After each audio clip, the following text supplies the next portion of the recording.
I had this video written already, different video. The thesis was God of War Lafy is going to be a disaster, and I had the whole thing built. Spin-off nobody asked for, bench the main character, new lead for the discourse, a jelly cube sidekick, and the actual man who created the franchise went on a live stream and said it looks like garbage. I had receipts. I had the smug little smirk loaded. Then I watched the reveal twice, and now I'm deleting that video because I was wrong and I'm in a genuinely foul mood about it. Let me walk you through how Sony took a premise I was ready to bury and got me to wishlist it before the show was even over. June 2nd, State of Play, they put it dead last, which is the slot you save for the thing you're proud of, not the thing you're sneaking out. Santa Monica Studio, the people behind the 2018 game and Ragnarök, walk out and announce God of War Lafy, the part that should have sunk it on Contact. You don't play as Kratos, you play as Faye, his wife. Full name, Laufey, frost giant, the one Atreus inherits all the low-key business from. The dead one, the character whose entire job in the 2018 game was being a body you carry up a mountain. Stay with me because this is where I started paying attention against my own will. The game opens the moment she dies. That funeral-pyre at the very start of God of War 2018, the one Kratos is standing over before the whole journey even begins, Faye wakes up right after it. Same instant. She's been cremated, that's supposed to be it, and instead of nothing, she opens her eyes somewhere else, a place called the Everywhen, the afterlife of the gods. The plans she set up to protect Kratos and Atreus while she was alive are coming apart now that she's gone, so she's got to fight her way through a realm packed with dead gods to hold it together. Dead gods from a pile of different mythologies, not just Norse. Egyptian flavored stuff, Asian flavored stuff, all stuffed into one realm where every dead deity is scrapping for power. On paper, kitchen sink afterlife with every pantheon in it is a yellow flag. Usually that pitch is hiding the fact that nobody in the room could agree on a setting. I clocked it, wrote it down to complain about later. Then they explained why it exists, and the complaint died in my throat.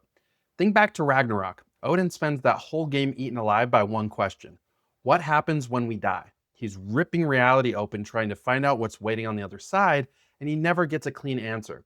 Laufey is the answer. The entire game is what happens to the gods after they die. That's not a setting somebody pulled out of a hat. It's a thread the last game left hanging on purpose, and they're yanking on it. I sat there going, oh, that's actually clever, you absolute snakes. Then the gameplay rolled, and they did the thing Sony basically never does. 23 straight minutes of it. Not a sizzle reel with 4 cuts and a logo slam. 23 minutes of someone actually playing the game. You do not put that much footage in front of people unless you're confident it survives a stopwatch. It survives the stopwatch. Faye does not fight like Kratos. Kratos sits like a freight truck with a grudge. Faye is fast. She's airborne. She's stringing attacks together off the ground, dropping into a fight and back out of it. This whole momentum thing wrapped around a magic sword and something they're calling soul magic. Less big man swings axe, more someone choreographing a fight scene in real time. It's a different weight, but same brutality. And Kratos does show up. Quick cameo in the demo. They're not pretending the guy evaporated. They're just handing the camera to somebody else for one game. Now, the internet did what the internet does, which is split clean down the middle and start swinging. Half the replies under PlayStation's own posts are people calling it the best thing in the show. The other half are furious Kratos is on the bench, with the healthy side helping of people mad that the lead is a woman, which, congratulations, you found a brand new thing to be tired about. And the doubt side had a genuinely strong spokesman, so let me give him the floor. David Jaffe, the man who created God of War, the original, the gory one, the one where you tore enemies in half with your bare hands. He streamed his reaction to the whole show and he hated this. Said it looks like trash, compared it to Forspoken, which in video games is roughly the same as comparing your dinner to a parking ticket. His core point was strip the God of War name off this and it's just a story about a goddess who died and nobody would care. At 9 in the morning, I was standing right next to him, nodding along, mentally typing, Jaffe's cooking. By 9:25, I'd defected, and that argument has exactly one hole in it. But it's a big one. The reason you care about a story about a goddess who died is that this specific goddess is the single most important character in the whole franchise that you've never once been allowed to control. The 2018 game is built on her absence. The entire plot is 2 guys carrying out the final wish of a woman you never actually meet. She's the gravity the whole thing orbits. And the take is that the game that finally lets you be her is the one that doesn't earn a conversation. Let's just drop it right there. Because the thing that actually got me wasn't the combat. God of War 2018 is a game about grief. The whole reason Kratos and Atreus are climbing that mountain is to scatter the ashes of someone who's already gone. You spend 40 hours carrying out a dead woman's last request. You learn who she was through the shape of the hole she left in everybody else. Her cabin, her carvings, the plan she set in motion before she died. She engineered that entire game from beyond the grave and never got to stand in a single frame of it.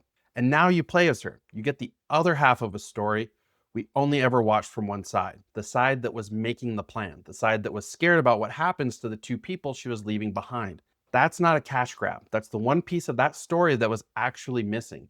Everybody yelling, "We don't want a God of War without Kratos," thinks this is a replacement. It's not a replacement. It's the chapter that got left on the cutting room floor, finally told by the person who was quietly holding the whole thing together the entire time. I did not plan on feeling anything about a teaser, but I felt something deeply inconvenient, right? Feelings over, back to the genuinely stupid stuff because there is stupid stuff and I always treasure that. I always look for the stupid stuff. Faye has a sidekick. The sidekick is a gelatinous cube, an actual Dungeons and Dragons jelly cube. It's voiced by Jack Quaid. Its name is Phranque, which the way it's spelled, it's almost like you'd say Phranque. It's spelled Phranque, but pronounced Frank. I need you to understand that on my official disaster checklist, comic relief slime voiced by a Hollywood guy was item 4.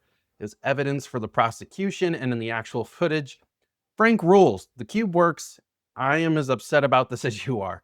There's also some kind of talking belt named Lou strapped to the sword, acting as its guardian, which is a sentence I did not expect to say out loud today, and which I will not be expanding on because I don't entirely understand it yet either. And then after 23 minutes of please take my money, they put up the title card, in development, PlayStation 5, no release date, no window, nothing. Beautiful. Show me the single best thing in your entire show and then quietly mention it might land when I'm 40. Corey Barlog and the game's director, Ariel Lawrence, sit down right after and talk about it like it's a real shippable thing. And the calendar's just going, haha, eventually. Fine, great, I'll be here. So that's where I landed. I showed up to write the takedown. I'm leaving a believer. And the part that actually bothers me is that the trailer didn't trick me into it. It earned it. I went back and watched twice specifically to catch the con, and the con wasn't there.